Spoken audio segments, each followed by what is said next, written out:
அப்போ பாஜக மீண்டும் ஒன்றிணைந்த அதிமுக உருவாக்குறதுக்கான ஒரு முயற்சியை முன்னெடுக்கிறதா நயினார் குரலை பார்க்கலாமா? பாஜகவுக்கு அந்த விருப்பம் இருக்குன்றதில் நம்ம மறுக்க முடியாது. அமித்ஷா அந்த பாஜக அதிமுக இணைந்த கூட்டணி தேசிய ஜனநாயக கூட்டணி உருவான போது அதை அறிவித்தார் இல்லையா, அப்போவே கூட உள்கட்சி விவகாரத்தில் தலையிட மாட்டோம்னு தான் சொன்னாங்க. ஆனால் அவங்களுக்கு விருப்பம் இருக்கா இல்லையானா விருப்பம் இருக்குது. எல்லாரும் அது சிம்பிள், ஒரு பெரிய லாஜிக்கெல்லாம் ஒன்றும் இல்லை.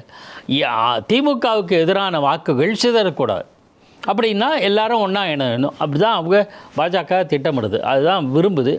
ஆனால் எடப்பாடி பழனிசாமி சில விஷயங்களில் உறுதியாக இருக்கார். அந்த உறுதியை நம்ம ஏற்றுக்கிறோம். ஏன்னா அவர் சில விஷயங்களில் கிளாரிட்டி இருக்குது அப்படிங்கிறது தான். இது 2021 சட்டப்பேரவை தேர்தலும் போதே சசிகலாவை சேர்த்துக்க, அப்போ ஓபிஎஸ் அவங்களோட இருந்தாங்க. ஓபிஎஸ் எடப்பாடி ஒன்றா தான் இருந்தாங்க. அந்த சமயத்தில் டிடிவி தினகரன் சசிகலாவை சேர்த்துக்குங்கன்னு இதே அமித்ஷா சொல்லும்போது முடியாதுன்னு மறுத்தார். தனியாக தான் அவங்க எல்லாமே தான் போட்டிட்டாங்க. அதனால் சில இடங்களில் வாக்கு வித்தியாசங்கள் பாதிப்புன்னு சொல்கிறாங்க. அந்த விவரத்தில் அதை வச்சுட்டு நம்ம கனெக்ட் பண்ண முடியும். ஏன்னா 2 பேர் சேர்ந்தாலும் இதே வாக்கு வருமானதுலாம் நமக்கு தெரியாது. இப்போ மக்கள் நீதி மையம் தனித்து போட்டிட்டு ஒரு கணிசமான சதவீதம் பெறுது.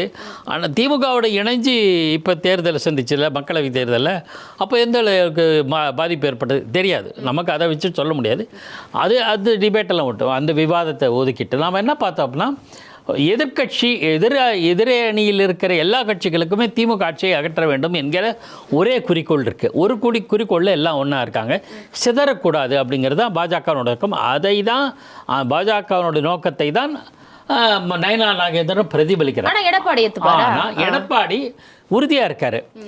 ஓபிஎஸ் டிடிவி தினகரன் விஷயத்தில் கூட நாளைக்கு ஒரு கூட்டணி பேச்சுவார்த்தை, இதெல்லாம் நம்பர் ஆஃப் சீட்ஸு, இடங்களின் எண்ணிக்கையெல்லாம் பற்றி விவாதம் வந்தால் பாஜகவுக்கு கணிசமான இடங்களை ஒதுக்கிட்டு அந்த ஒதுக்கீட்டில் உள் ஒதுக்கீடு மாதிரி நீங்கள் மற்ற கட்சி கொடுக்க சொல்லுவாங்க.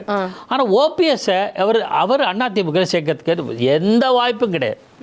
ஓபிஎஸ்ஸை, பன்னீர்செல்வத்தை கட்சியிலிருந்து அதிமுக நீக்கி விட்டது. இதே பொதுச் செயலாளர், கட்சியோட பொதுச் செயலாளர் நீக்கிட்ட பிறகு அவர் இப்போ நாளைக்கு ஒருவேளை பொதுச் செயலாளரும் அந்த கட்சியினோட செயற்குழு பொதுக்குழு எல்லாம் முடிவு பண்ணி ஒருமித்த முடிவு வந்தால் மன்னிச்சு ஏற்றுக்கிறான். அந்த மாதிரி சந்தர்ப்பங்கள் நிறைய இருந்துருக்கு.